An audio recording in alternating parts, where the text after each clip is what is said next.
somehow in the paperwork for your brother's chasana. As well as his two sons. Since they're also okay, so that was not in the kesuba. That was probably in the Tanoim, because the way that the Tanoim is written, it has also commitments from this side and that side, and there's a guarantor, a co-signer for each side. We're called in Hebrew an Arav Kablan. Exactly what the significance of Arav Kablan is, when Rabbi Wilhelm will do about selling chametz, he'll explain the halachic significance of Arav Kablan, but it's a guarantor basically for each side. So who guarantees that side will meet their commitments or obligations, whatever it is, make sure that they'll show up for the wedding, that they'll pay for half of the photographer and the band, or whatever it says. It doesn't mention the photographer, it just mentions the band. But whatever it says over there that they're going to have to do. So you have in that, obviously a relative can guarantee for another relative. You don't have to be unrelated.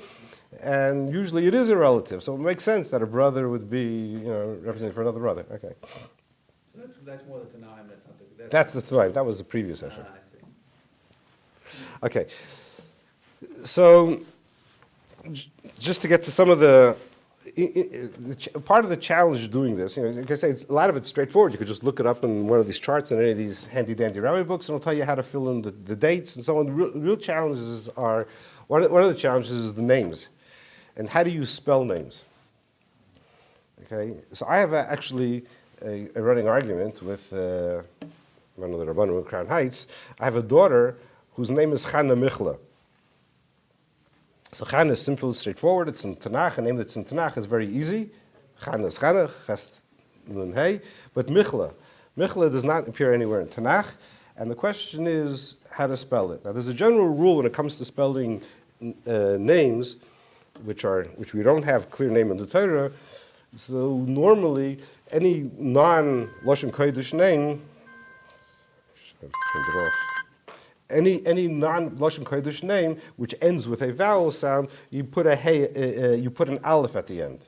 If it's a Lashon Kodesh name, then you put a hey at the end. As we see it. Say that again. An example. Here, in this case of Michla, for example, if it's a Lashon Kodesh name, then it ends with a hey. If it's a non-Lashon Kodesh name, then it ends with an aleph. If it's an Aramaic name or a Russian name, so names like Bela, Zisa, they're all Shane, they all end in an aleph. Okay. So the question is, when you spell Michla, should you spell with an aleph or with a hey? Okay. Now, it happens to be there's a sefer from the Rebbe's great grandfather called Kavnaki, which is really a sefer about Gittin, and in there he has a section of names of which he collected from other earlier sources, from Shulchan Aruch and other Svarim on Shulchan Aruch, where they've been recording and collecting these names. A lot of these names looked at as such weird names. Who would have such a name? But apparently, in the 1400s in Italy, this was a common Jewish man's name or a woman's name, and so it gives you the spellings of all these kinds of names. So there he has actually Chana Michla is mentioned there in one of the footnotes. He mentions Chana Michla, and he says that it should be spelled with a hey. And he says that it's a derivative of the name Michal, which is the daughter of Shaul, was Michal, was married to David. And he says that Michla is a derivative of Michal, and therefore it's a Hebrew name, and it should have a hey at the end. One second. The funny thing is that she is named after her great, maybe another great grandmother, who actually subsequently I saw her gravestone in Tzvas, and her name is spelled with an aleph over there. But doesn't necessarily mean that what you write in the gravestone is the same you write in a kesuba. Is a question? So in other words, Yenta would be with a aleph. Yes. And if someone they grew up, their name was they always called them Sarala. But the name wasn't Sarala. It's Sarah, right? Sarah. Okay. You could change it, or okay. So we just do like this. Okay, in a get, we write what the person's proper name is, and which is called this, and if they have nicknames, and if sometimes they use only one name, so you can have Yosef Yisroel, who was called Yosef, who was called this. It's like all kinds of names. What? All right, and for that matter, if a person is more frequently called with their goyish name, Joe, So they'll just write Joe or just Joseph in the get. In the kesuba, we don't follow exactly. We don't put in all the different names. And if a person has a given Hebrew name, which is still used at least once in a while, even if it's merely when the grandfather goes to shul in Yom Kippur and gets an aliyah because he makes a big donation, he makes a mishberach for his whole family, he uses the Hebrew names then, so we'll use just the Hebrew name in the kesuba and we'll just write the proper name Sarah. We won't write that who was also called Sarah, we won't do that. So what do you do with a non-religious person, you're officiating his wedding? If they don't have- Billy? You'd say you write it. No. If Billy, his name was William probably. What's probably? You can't have probably. You ask him, what's your proper name? How does he sign documents? And what did you say, William? And what do you write for William? You write William. How do you spell William? No. Vav, Yud, Lamed, Yud, Aleph, Mem. Then why wouldn't you write Billy instead of William? No, you'd write his proper name that he uses for documents. For legal documents. What? If it would be a get, you'd write both. You'd write that he's called William and he's called Billy. You write both. But in a get in a kesuba, you don't do that. We don't go to such lengths. So, I was married about 3.5 years ago. Feels like yesterday. Yeah. Still honeymoon. Yeah. When I got married, I didn't have a Hebrew, I used my Hebrew name on the kesuba. Yeah. What's your name? But Moshe So what Cohen. was your name? What did people call you when you got married? What did people call Hey, you. No. You said you didn't have a Hebrew name. Well, no, I didn't. I mean, it wasn't a legal. It wasn't my legal Hebrew name. I changed. I had not a usual procedure for getting names. It wasn't, when I got married in secular marriage, which Rabbi Zalengol did it afterwards. Yeah. Then on the marriage certificate, I changed actually legally changed my name. So I added Moshe Leib. I added Leib as the middle name. Right. So my question is, on the kesuba it says Moshe Cohen, but then it became Moshe Leib Cohen. I took Leah's, Yeah, you made it official, yeah, to the okay. Torah to make it official. Okay. But Can I sum up your question? What happens if you change your name? Do you need to change your kesuba? What's that? If you change your name, do you need to change your kesuba? That's your Right. question? Yes. The answer is no. No. If it was valid at the time, you just Why keep not? it. If it was valid at the time, it's a valid kesuba. You don't need to keep updating it. Okay. Okay. Now, I should just say, by the way, we mentioned Leib. Leib is spelled normally with two yuds, lamed, yud, yud, beis. Because that's a Yiddish spelling that you use for the tseri sound. A, you use two yuds. Okay, but in the kesuba, we're not writing Yiddish names. The kesuba is written in Aramaic, so we reuse rules of transliteration into Aramaic.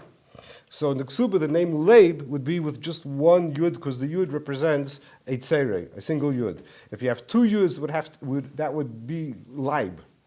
That's the rules for transliteration. That'll be what? So how would you spell it? Leib would be lamed yud beis in the kesuba. One yud, lamed yud beis. That's it. When my Russie got married, Yeah. Solomon Blashovsky said, no, that spelling cannot be. And he changed the spelling we'd used our entire lives. Okay, which was Reish Vav Samach Yud. Reish Vav Samach. And he changed it to an aleph and a sam. Reish Vav Samach. No, it'd be Rusi. Yeah. Lucy, you know her. Yeah, right. I don't know what her formal name is. Just because people. Rusi. Okay, what did he change it to? I'm asking, why was that unacceptable? It was What did he change it to? I think he changed it to something that sounded like Rosa, Reish Aleph, Okay. something Aleph. Okay, this is the kind of question that I normally don't answer. In other words, when people come and they say the Kala says her name is this and that and the other thing, so sometimes I can figure out, oh, they really mean this, because lots of people don't know really what their name is or who they think the name of God. Who the name after? One time, sometimes, right, but that's only important sometimes. Yeah, look at Moshe Leib, that's his story. Who he trained his name. But it doesn't make a difference. He read the kesuba. It doesn't make a difference what the person meant. I I haven't looked how much time I have either, so. Okay, when I was another story from when I was a bacher. There was a time, they would write up all the hanachas of the Farbrengens immediately after the Farbrengen. The bacher, would write it up and would be published, unedited transcripts of the Farbrengens. Then there was back a year or two where all the guys who were doing this, the bacher, they got married, and the whole thing fell apart. There was no one doing it. So a couple of friends of mine decided that we're going to get things rolling again. We found some good bachim who were capable of remembering what the Rebbe said and to write it, whatever, and we restarted the whole thing. We created a whole new committee, a new vat, and that we're going to start publishing the Rebbe's Verbrengens again regularly. This was in 1976.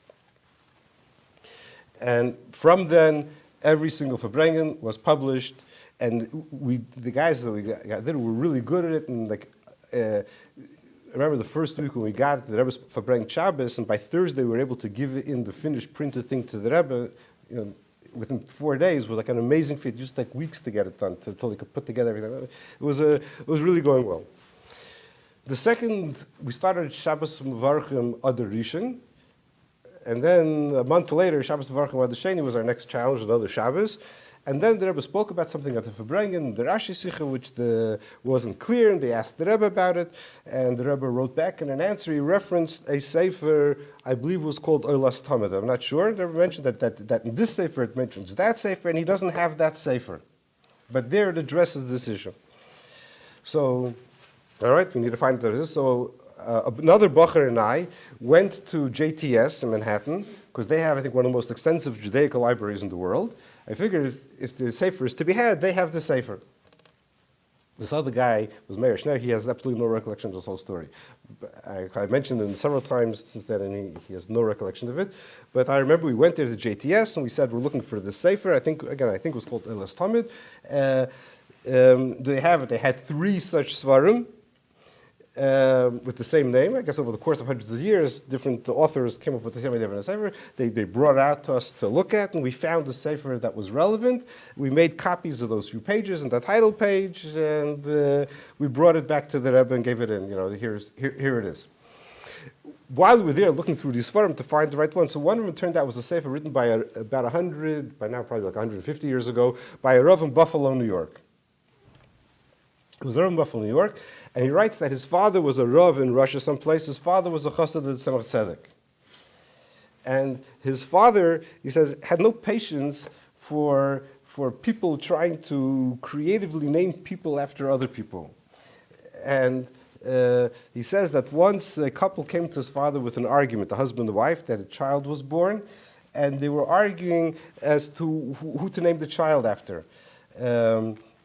One wanted to name after his father, and she wanted to name after her mother, or the other way around. His mother and her father, whatever. One went after her father, one and mother, and they coming to the Rav should decide what to name the child. So he asked them what were the names. So the father was named Shabsai, and the mother was named Rachel. So he said, name it Shepsel.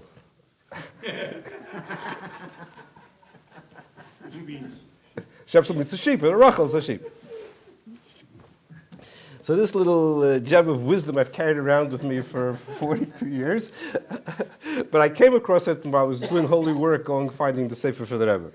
So when people start naming names after other names, whatever, so you may have had in mind Rachel, but you named the guy Shepsel. His name is Shepsel. His name is not Rachel. You can't. So going back and finding things doesn't necessarily help much. Or what the other person's name was named. And also, by the way, the Michel on the gravestone there could be the wrote Michel because they spelled it in Yiddish. That one, Michel would be spelled in Yiddish. But when you're writing it in the kesuba, you follow different rules. Anyway, so this is one of the challenges of and people have all these names,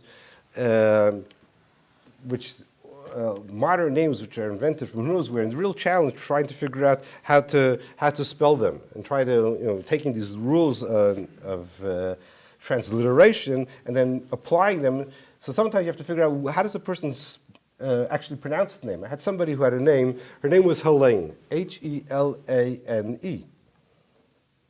How do you pronounce it? That's how it was spelled? Yeah. So fortunately, we have Google. So you can look it up and find out that there's 3 different pronunciations. Some spell it Helena, pronounce it Helena, Helena, or Helene. There are different people that have different pronunciations. So I get back to the guy and say, ask her how she pronounces her name. So the guy gets back to me how she pronounces it. Helene. Oh, if she pronounces it, then is it Helene or Helene? How does she pronounce it? Okay, when you get clarity in that. So if it's Hilain, so it's Hey Yud Lamed Yud Nun. If it's Helain, then it's with an ayin. So these are things I'm basically asking questions. Like I get something that looks funny, I don't know what to do with it, or I could see different possibilities. So I'm just pushing the questions back. Go ask this, go ask that, and. What type of verification is good?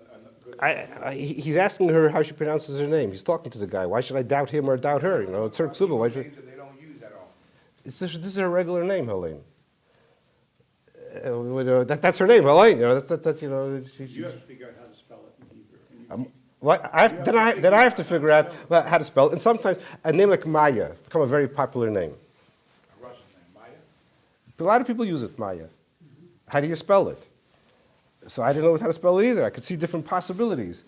So we have, fortunately, in Chicago, we have the head of the Bezdin. There was Gedalia Schwartz, who was a world-class posek. He's on the head of the Bezdin of RCA as well, Bezdin of America. And being a member of the CRC, he takes my calls, or he took my calls, so I can call him and ask him.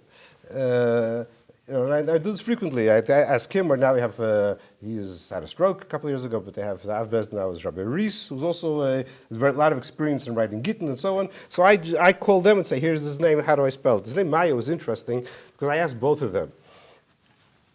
And there are two ways of going about it. You could try spelling it Mem Aleph Yud Aleph, or Mem Yud Yud Aleph. Or Mem Yud Aleph. Or, no, Mem Yud Aleph would be Mia. Or Maya. You want to have Maya. So it would have to be, two Yuds would be Ayah before, then an Aleph. Maya would work. So they both consider both, you know, I just asked the question, how do you spell Maya? They both, it was interesting, they both approached it, they both considered both possibilities and decided, I think, if I remember correctly, decided to spell it Mem Yud Yud Aleph. Whatever. No, we're not passing any halachas here. Anyone who's listening on the recording, don't base anything on this. If you have the shayla, look it up. I believe we wound up spelling it Mem Yud Yud Aleph. But these are the kinds of things that you have to think about. What is the, in terms of people's names.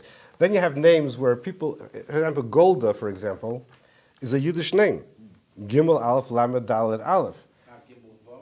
No, Golda. It's Gimel Aleph Lamed Dalet. It's a Yiddish name, and it's Golda. It's a Shem Laz.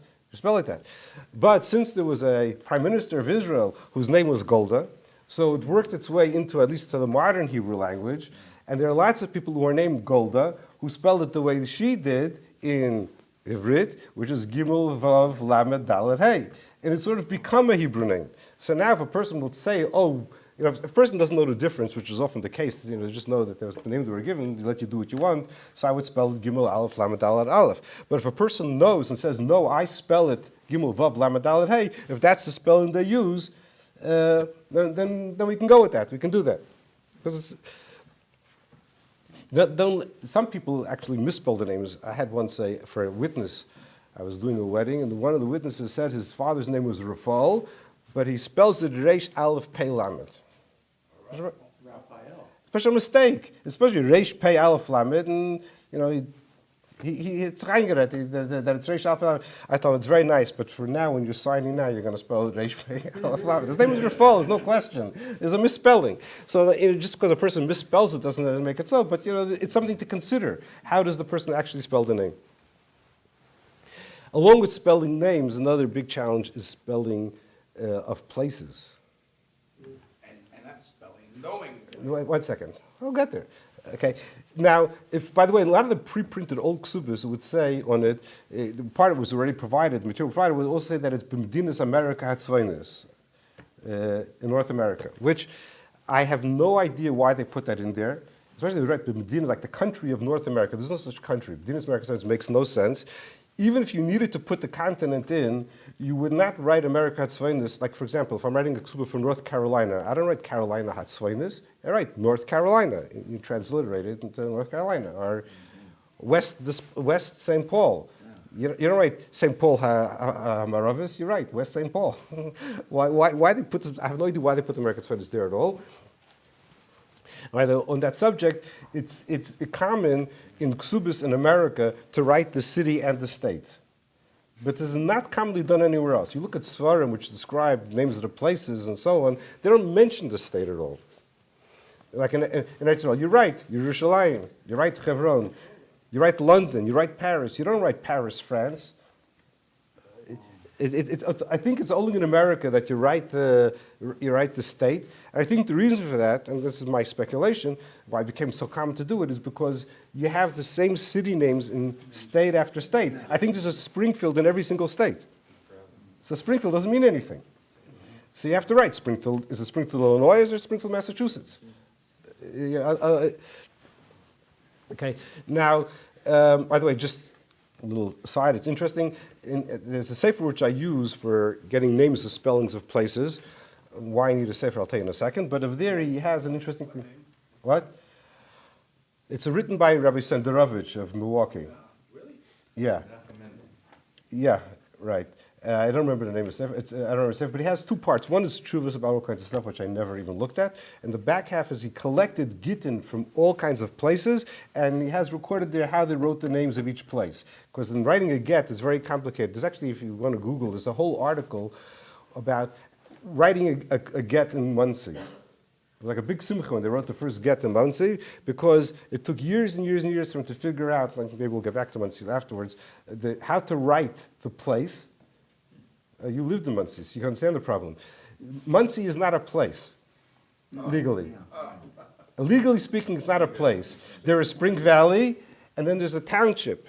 And so if you write it in Muncie, so where is the place? What does the place refer to? And then you also have to, normally they would write in the kesuba, you identify the place by the city and body of water. If there's a river nearby, a lake, and so on. So there's a whole, all the Rabbanim, the Moshe and Kamenetsky, and all, they were all busy for years to figure out how would one go about writing a kesuba, a get in Muncie. And finally they did it. A kesuba is much simpler. Okay, I actually have three different versions. Are four for ksubas in Muncie. Different Rabbanim, different opinions. Depends where you write it also. Are you writing it in the atrium or are you writing it in Terrace, China? It's different places. Or Yeshiva Spring Valley. And I don't get, before I get to that, I want to get something else. It happens to be that he writes in the Sefer that there's one place that seems like they write the state actually in the get. And that's Cleveland, Ohio. And they always wondered, why did they write Ohio in the get? No one else. They don't write state for any other get anywhere else. Why did they write Cleveland, Ohio? So he researched it and he discovered that back in 1810 or 1790 or whatever. Cleveland, Georgia. What? Cleveland, Georgia. Cleveland, Georgia? There's another Cleveland in Georgia. No, but we don't do that for in the get. You describe that it's by this river or that river. That'll distinguish already. He said that originally were two towns. One was called Cleveland, and one was called Ohio City, or something like that. Okay? And then they merged into one. And since they didn't want to stop using the old name, because then it would create a question on the previous gittin, which written in Ohio, there's no such place Ohio, so they kept both names of the cities, Cleveland and Ohio, were both preserved in Chicago. They write two names for Chicago. They write Chicago, Shin, Yud, Kuf, Aleph, Gimel, Aleph, in a get, Chicago, and they also write that it's called Chicago. Tes, Shin, Yud, Gimel,